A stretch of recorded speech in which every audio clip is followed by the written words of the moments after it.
Vida e Saúde já está de volta. Primeiro bloco você viu aqui a importância de se organizar um pouquinho, de sair um pouco dessa bagunça, viu aqui também alguns sucos que você pode fazer. E agora é hora de um papo bastante sério que você vai acompanhar aqui junto comigo. Eu quero apresentar para você Fábio Boldrini, ele é fisioterapeuta, professor universitário, entre outras coisas, né, Fábio? E vai falar um pouquinho para a gente sobre dores nas costas. Obrigada por abrir um espaço na sua agenda e estar aqui com a gente, viu? Obrigado vocês pelo convite. Olha só, Fábio, tanta gente sofre com dores nas costas. Eu queria saber, assim, quais são os principais motivos? A gente tem uma série de motivos para dor nas costas, né? A dor desde a região cervical até a lombar e por inúmeras causas, por exemplo, sobrepeso. Hoje a população sofre muito disso, né? Aumento do peso. Por sobrecarga, e a sobrecarga pode ser por peso, por carregar peso de forma inadequada, excesso de peso. Nós temos as próprias alterações posturais, então pacientes com escoliose, né, que tem aquela alteração de curvatura na coluna. E até mesmo doenças crônicas, como a artrose, que acometem mais pessoas idosas e não pessoas jovens. Então a gente tem assim uma série de causas para esse tipo de dor.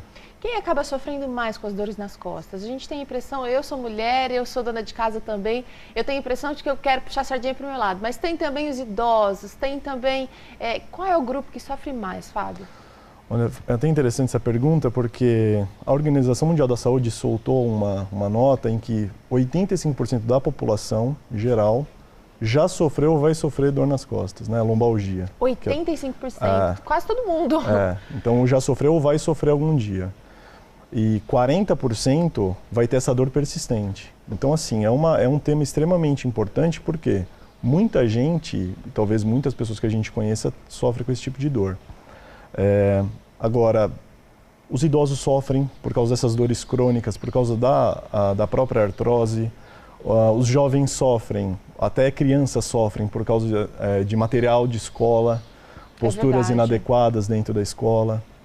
Então, a gente tem uma regra e um peso limite para esse tipo de situação, mas muitas vezes o aluno acaba levando muito mais material do que o necessário. Carrega do jeito errado, exatamente, né? Em um único braço, e aí acaba adotando uma postura extremamente errada na escola, né, na hora de escrever e estudar, ou até mesmo em casa, assistindo televisão, jogando videogame.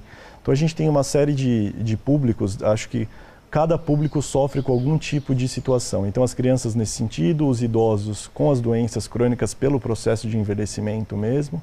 Então, os músculos ficam mais fracos, os discos que tem entre os ossos desidratam e aí começa mesmo a aparecer esse tipo de doença. Quem trabalha muito em escritório também, às vezes a postura, ficar o tempo inteiro sentado ou sentado do jeito errado. Exatamente. Muitas vezes a posição da mesa, do escritório, do computador não é uma posição bacana, Perfeito. Né? Inclusive tem uma área muito explorada atualmente, que é a ginástica laboral, que é um tipo de atividade justamente para esse público, porque eles sofrem muito mesmo, né? Então, a altura do monitor, a altura de cadeira, posicionamento do braço, tudo isso a curto prazo talvez não seja, né, um problema sério, né? Mas a longo prazo com certeza se torna.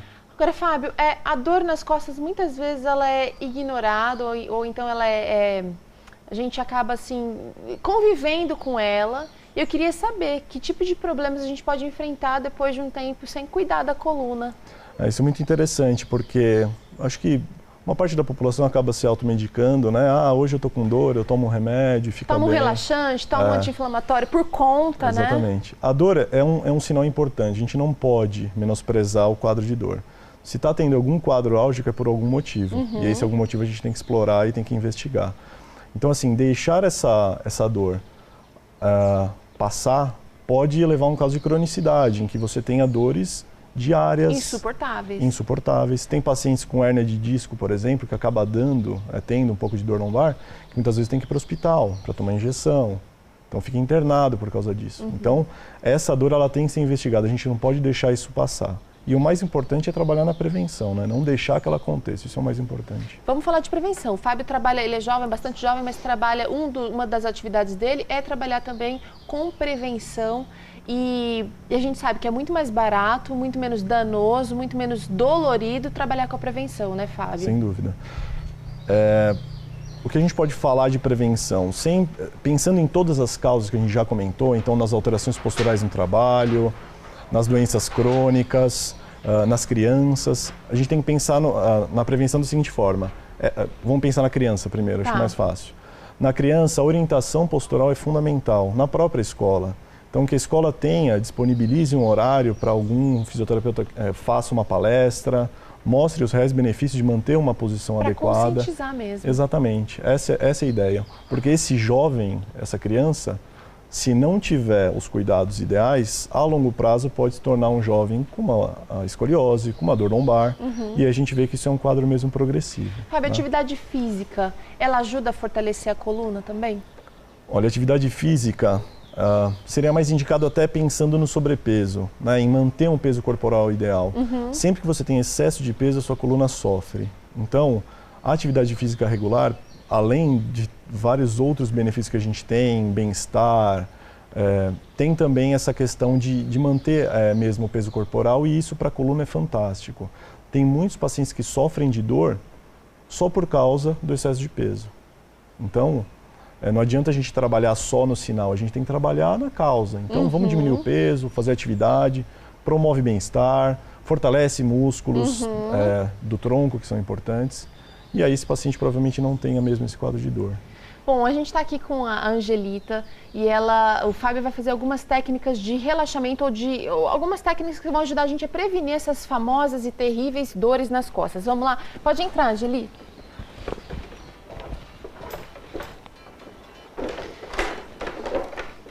Obrigada por estar aqui ajudando a gente e demonstrando, viu, Angelita?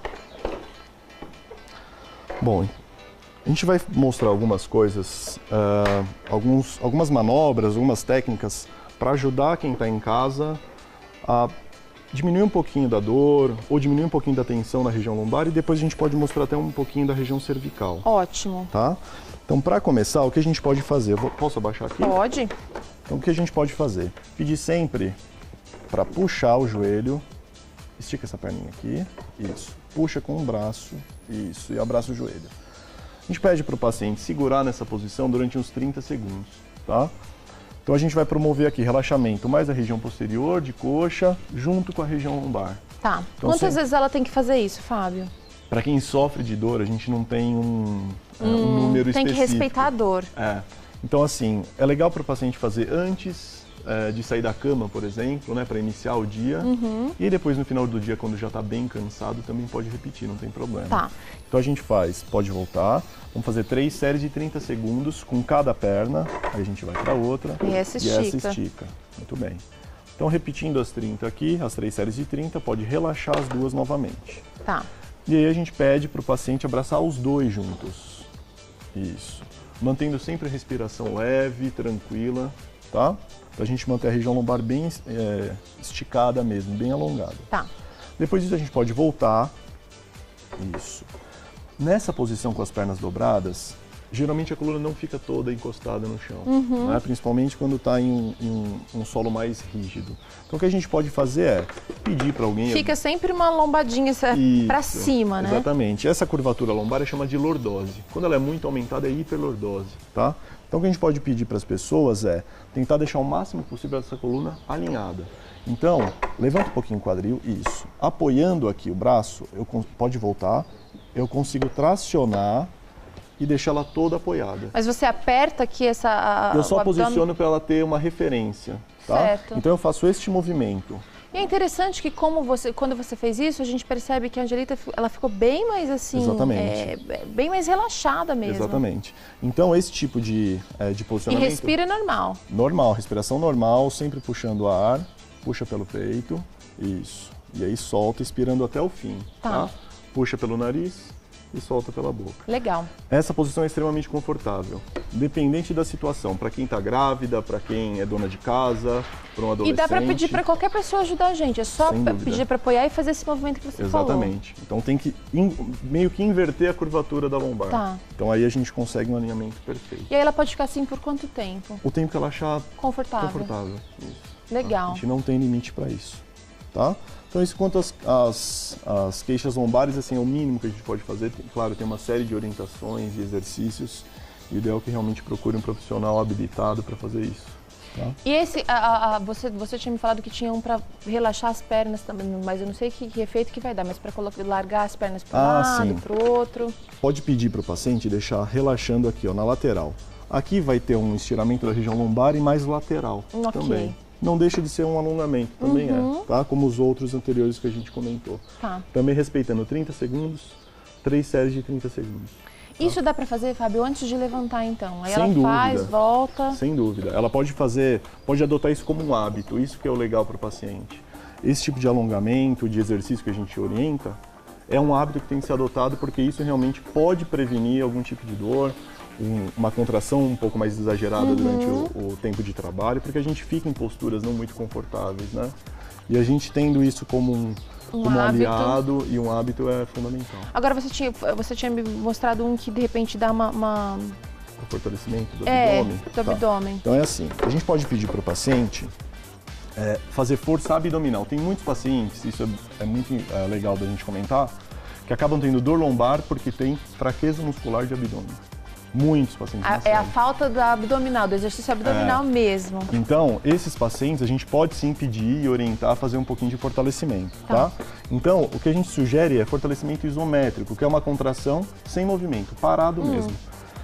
Tenta fazer um pouquinho de força com o abdômen, como se fosse abaixar aqui as costelas. Puxa o ar, solta tudo. Solta e segura. Então, aqui ela já contrai um pouquinho o abdômen. Nessa posição, o que a gente chama de isometria, o paciente pode segurar por uns 30 segundinhos e depois relaxa de novo. Ele vai adquirindo força, porque às vezes a pessoa não está acostumada a fazer, ela vai fazer, nossa, mas parece que o abdômen não está contraído. Exatamente. Esse tipo de exercício, o isométrico, por que a gente orienta? Porque nós ficamos em pé e esse tipo de musculatura é recrutado e ele é de resistência. Então não adianta a gente querer fazer muita força, não, a gente precisa de uma pequena contração, só que por um tempo mais prolongado. Entendi. Porque aí esse grupo muscular vai ser bem estimulado. Porque quando a gente estiver em pé durante horas, ele não vai cansar tanto assim. Por isso que o fortalecimento isométrico é o ideal. Por isso que o Pilates hoje é um recurso muito utilizado. E que não tem tanto atrito, que não vai ter impacto, baixo impacto, né? Angelita, obrigada, pela participação aqui. Fábio também. É o seguinte, eu acho que a gente precisa sempre parar para pensar o que dá para ser feito antes do problema realmente se agravar. Sem dúvida. Às vezes a gente acha que um exercício, por exemplo, simples, como a abdominal, não vai fazer diferença, mas vai atingir diretamente a coluna, né, Fábio? Exatamente. A mensagem é: a prevenção é o melhor remédio. Tem pequenas coisas simples de se fazer, que muitas vezes vão dar grandes resultados. Que parece que não tem muito resultado, mas realmente tem. Então, trabalhar na prevenção, fazer atividade física, associar com alimentação saudável, manter hábitos posturais adequados, né, no trabalho, seja na criança, na escola. Então, tudo isso, se a gente tiver um pouquinho de consciência de tudo isso, com certeza a gente vai sofrer muito menos com dor nas costas. Tá certo. Fábio, obrigada pela participação aqui no Vida e Saúde, viu? Olha, a gente vai encerrando o programa por aqui. Amanhã tem muito mais. Você sabe que pode contar com a gente aonde quiser, a hora que quiser. É só acessar o blog novotempo.com/vida e saúde e a gente vai estar lá esperando por você. Tchauzinho e até amanhã.